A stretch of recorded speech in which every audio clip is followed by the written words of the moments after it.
Hello friends and welcome to V R classes.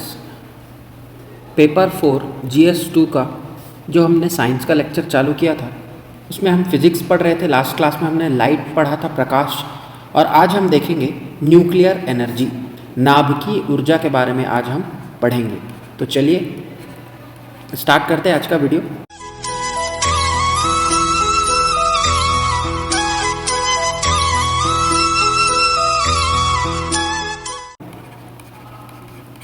C friends, नाभिकीय ऊर्जा जो है वह नाभिक में उपस्थित रहती है और उसे ही एक्सट्रैक्ट किया जाता है, उसे ही उत्पन्न किया जाता है।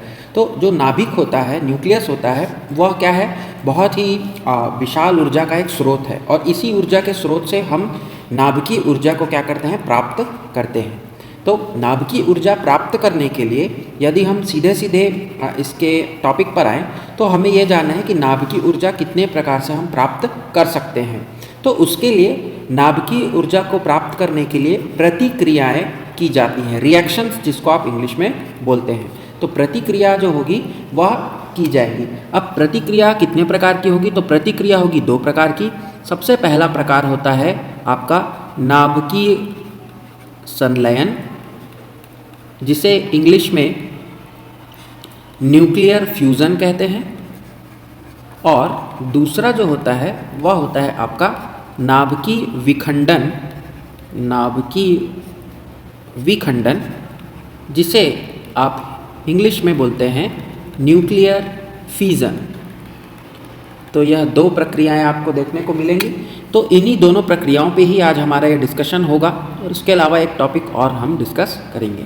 तो सबसे पहले हम बात करते हैं हमारे पहले रिएक्शन की, जिसका नाम है न्यूक्लियर फ्यूज़न, नाभिकीय संलयन। संलयन का मतलब आप सभी को पता होगा कि संलयन का मतलब होता है जुड़ना, या फिर दो छोटे छोटे भागों को जोड़ करके एक नए भाग, बड़े भाग का निर्माण करना। तो ऐसे ही प्रक्रिया होती है नाभिकीय संलयन में। यहाँ पर क्या होता है, दो छोटे नाभिक मिल करके एक बड़े नाभिक का निर्माण करते हैं और वहाँ पर जो ऊर्जा उत्पन्न होती है वो बहुत ही ज़्यादा मात्रा में उत्पन्न होगी। ठीक है, तो इसके लिए सबसे अच्छा जो एग्जाम्पल है, सबसे अच्छा उदाहरण है, वह हम देख सकते हैं सूर्य। तो सूर्य की जो ऊर्जा है, सूर्य में जो ऊर्जा उत्पन्न हो रही है, उसका जो स्रोत है बोल सकते हैं, या उसका जो कारण है बोल सकते हैं, वह है नाभिकीय संलयन। अब देखते हैं कि सूर्य में उत्पन्न होने वाली ऊर्जा कैसी होगी। ठीक है, तो नाभिकीय जो संलयन की प्रक्रिया है उसके लिए हमें एक रिएक्शन याद करना है, जहाँ पर हाइड्रोजन जो है उसके दो परमाणु बोल सकते हैं आप, दो न्यूक्लियस, वह कंबाइन होंगे। ठीक है, ये जो 2H1 ये लिखा गया है, इन्हें क्या कहा जाता है, इन्हें कहा जाता है ड्यूटोरियम। ये क्या है, हाइड्रोजन के समस्थानिक हैं, आइसोटोप हैं। ठीक है, तो यहाँ दो ड्यूटेरियम एटम हमने लिया, दो ड्यूटेरियम लिया, दो ड्यूटेरियम के क्या होगा, इनके बीच संलयन की प्रक्रिया होगी। लेकिन आपको याद रखना है कि ये जो संलयन की प्रक्रिया है, इसके लिए आपको क्या चाहिए, उच्च तापमान चाहिए, उच्च ताप चाहिए और उच्च दाब भी चाहिए। क्लियर है, मतलब हाई प्रेशर और हाई टेम्परेचर पर ही ये प्रक्रिया होगी। ये जो सुटेबल इन्वायरमेंट है, उपयुक्त जो इन्वायरमेंट है, ये कहाँ मिल जाता है, ये सूर्य में मिल जाता है। ठीक है, या बोल सकते हैं कि आपका जो सूर्य है वह ये कंडीशन को फुलफिल करता है। तो अब इसके बाद रिएक्शन होने के बाद क्या मिलेगा, तो रिएक्शन होने के बाद आपको हीलियम के जो परमाणु हैं वो मिलेंगे और एक मुक्त न्यूट्रॉन आपको मिलता है। ठीक है, और इस न्यूट्रॉन के साथ में बहुत ही ज़्यादा इसमें आपको मात्रा में क्या मिलेगी, ऊर्जा मिलेगी, एनर्जी मिलेगी। लगभग आप बोल सकते हैं 21.6 मेगा इलेक्ट्रॉन वोल्ट, इस रेंज की आपको एनर्जी मिलती है, क्योंकि बहुत ही ज़्यादा है। तो यहीं पर से आप देख सकते हैं कि जो दो छोटे ड्यूटेरियम एटम थे वह एक बड़े हीलियम एटम का निर्माण यहाँ करते हुए दिखेंगे। ये हीलियम जो है ये हैवी एटम होता है। ठीक है, भारी परमाणु है ये। ठीक, और इसी भारी परमाणु का निर्माण होता है। प्लस यहाँ पर आपको एक क्या दिखेगा, एक मुक्त न्यूट्रॉन दिखता है। ठीक है, ये मुक्त न्यूट्रॉन जो है वो क्या करेगा, फिर जा कर के फिर से ये जो मुक्त न्यूट्रॉन है ये जा कर के किसी अगले न्यूट्रॉन ड्यूटेरियम से जाकर के रिएक्शन करेगा और फिर ये क्या करेगा, आगे ही इस प्रक्रिया को बढ़ाएगा। तो ऐसे ही क्या होता जाता है, ये चेन के फॉर्म में एक अभिक्रिया जो होगी वह चेन के फॉर्म में होगी और इसीलिए इसे चेन रिएक्शंस भी कहा जाता है। अब आप देखेंगे कि यहाँ जैसे जैसे मुक्त न्यूट्रॉन की संख्या बढ़ती जाएगी, ये जो ऊर्जा की मात्रा है वह क्या होती जाएगी, और भी बढ़ती हुई आपको दिखेगी। तो इसीलिए आप बोल सकते हैं कि न्यूक्लियर फ्यूजन जो है वह क्या है, अनकंट्रोल्ड है, अनियंत्रित चेन रिएक्शन है, चेन अभिक्रिया बोल सकते हैं। क्लियर है? इतना शायद आपके लिए क्लियर होगा। तो सूर्य की ऊर्जा का स्रोत यदि पूछा जाए तो आप लिखेंगे नाभिकीय संलयन की प्रक्रिया होती है। अब हम देखेंगे जो दूसरा इसका प्रकार था जिसे हम क्या कहते हैं, जिसे हम कहते हैं नाभिकीय विखंडन। इंग्लिश में इसे क्या कहा जाता है, न्यूक्लियर फिजन। इसके अलावा एक पॉइंट और यहाँ पर मैं बताना चाहूँगा कि इसी प्रक्रिया में नाभिकीय फ्यूज़न में ही आप सूर्य के अलावा भी आपको एक और जगह ये इसका एप्लीकेशन दिखेगा जो है हाइड्रोजन बम में। ठीक है, अब हाइड्रोजन बम की जो प्रक्रिया है उसे मैं आपको फिजन में समझाऊंगा, वहाँ से आपको और क्लियर हो जाएगा। लेकिन यदि न्यूक्लियर फ्यूज़न आता है तो आपको हाइड्रोजन बम वहाँ लिखना है। तो चलिए देखते हैं कि न्यूक्लियर फिजन कैसा होता है। अभी हमने देखा परमाणु जो संलयन की प्रक्रिया थी, वहाँ दो छोटे परमाणु मिलकर के बड़े परमाणु का निर्माण कर रहे थे, लेकिन यहाँ पर आपको उसका जस्ट उल्टा दिखेगा। उल्टा इसीलिए दिखेगा क्योंकि यहाँ पर जो बड़ा परमाणु है, जैसे हम ले लेते हैं उदाहरण के लिए यूरेनियम, तो यूरेनियम जो है उसका जो परमाणु U-235 है उसके साथ में एक इलेक्ट्रॉन को यदि उस पर क्या कराया जाए, उस पर रिएक्शन कराया जाए तो वहाँ पर क्या होता है, वहाँ पर परमाणु विखंडन की प्रक्रिया होती है। अपने आप में ये विखंडन के लायक नहीं है। जो U-235 है यह स्वयं से विखंडित नहीं होता। यदि इसे एक न्यूट्रॉन के द्वारा क्या कराया जाए, इससे अभिक्रिया कराया जाए, तभी ये क्या होगा, विखंडित होगा। और ये जब विखंडित होगा तो क्योंकि ये एक क्या है, बहुत ही ज़्यादा हैवी एटम है, ठीक है, भारी परमाणु है, तो ये भारी परमाणु किस में टूटेगा, हल्के परमाणुओं में टूटेगा। तो इसमें क्या क्या आपको आउटपुट में मिलेगा, तो आउटपुट में आपको मिलेगा बेरियम, जिसका परमाणु भार है 139 और परमाणु संख्या 56। उसके साथ में आपको मिलेगा क्रिप्टॉन, परमाणु भार 94 और परमाणु संख्या 36। और यहाँ पर आपको 3 न्यूट्रॉन मिलेंगे, 3 अलग अलग न्यूट्रॉन मिलेंगे और ऊर्जा यहाँ पर मिलेगी।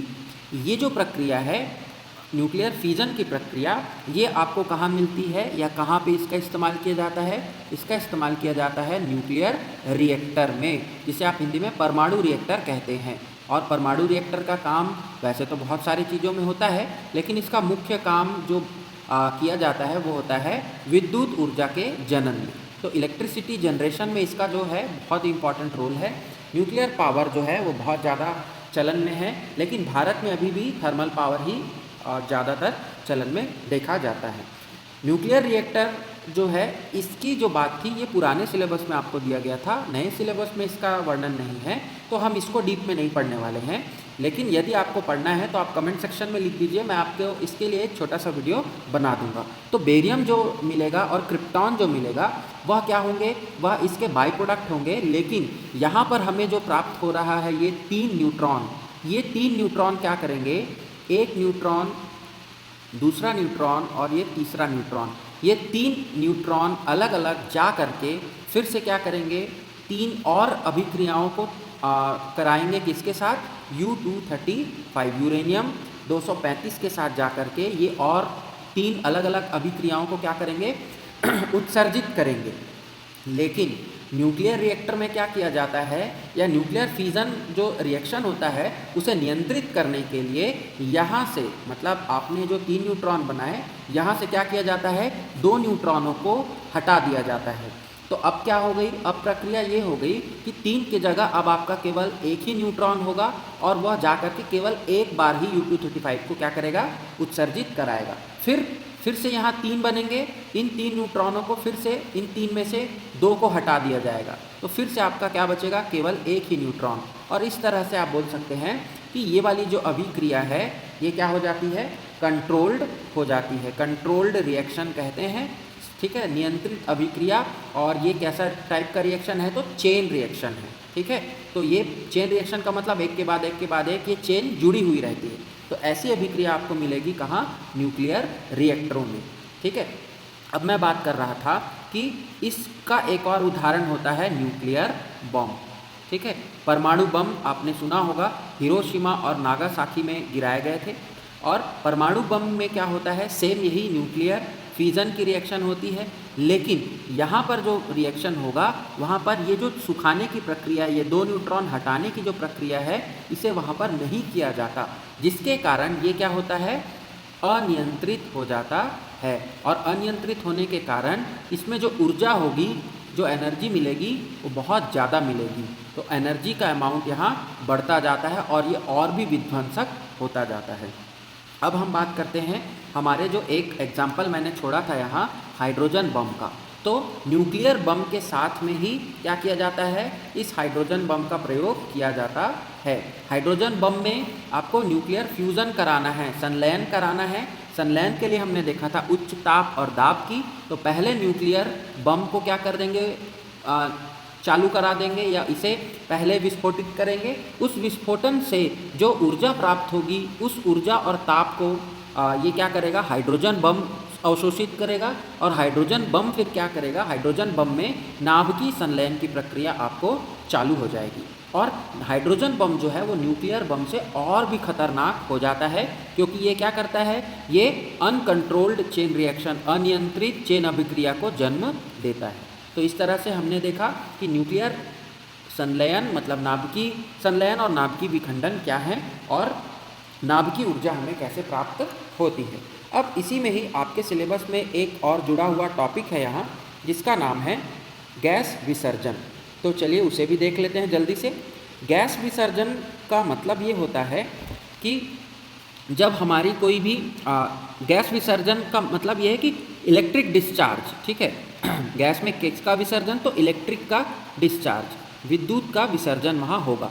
ठीक है, अब इलेक्ट्रिक डिस्चार्ज यदि हम गैस में बोले तो यहाँ पर आपको याद रखना है कि गैस जो है वह एक क्या है, मीडियम है, माध्यम है।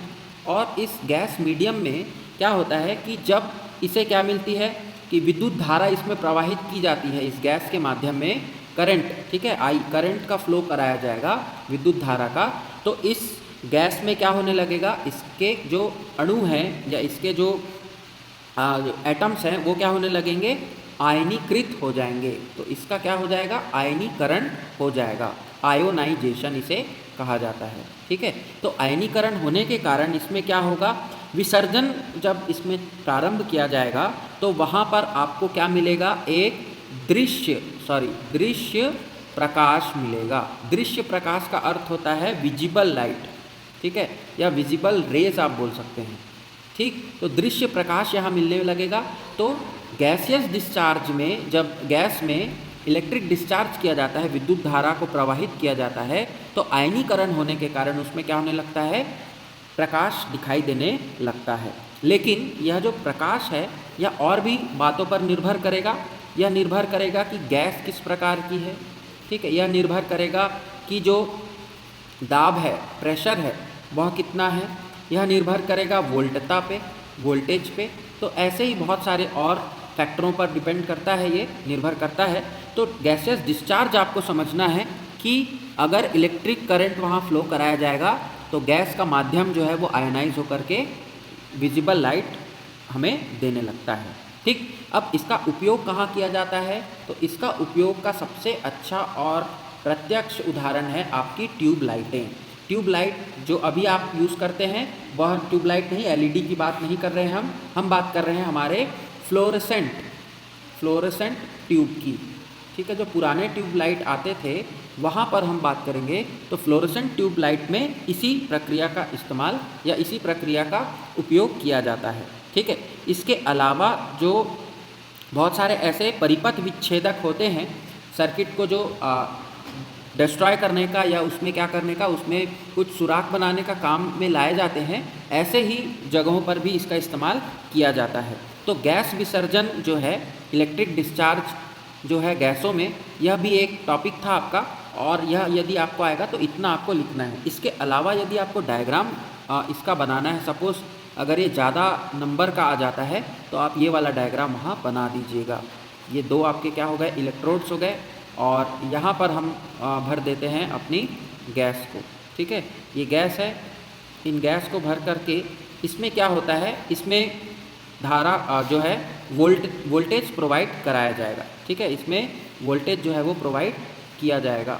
ठीक, तो ये जो होंगे वो ये एक तरफ एनोड और एक तरफ कैथोड का निर्माण करेंगे, इलेक्ट्रोड जो है, और इसके बाद इन गैसों के जो कण हैं उनमें क्या होने लगेगी, विद्युत धारा प्रवाहित होने लगेगी। ये आयनित होंगे, आयनित होने के कारण इनमें क्या होगा, इनमें गतिज ऊर्जा होगी। गतिज ऊर्जा होने के कारण ये जो स्क्रीन है, ये जो ट्यूबलाइट या इस बल्ब की, इस ट्यूब की क्या बोलिए आप, सतह है, उनसे टकरा करके ये क्या करेंगे, प्रकाशमान या प्रकाश जो है वो हमें मिलेगा। तो ये सिंपल सा प्रक्रिया है गैसियस मीडियम में इलेक्ट्रिक डिस्चार्ज की। तो आज के इस वीडियो में इतना ही। नेक्स्ट वीडियो में हम मिलेंगे अपने भौतिकी के एक और विषय के साथ। तो तब तक के लिए आप पढ़ते रहिए, एंड वीडियोज़ अगर आपको अच्छी लग रही है तो लाइक ज़रूर कर लीजिए। Thank you very much.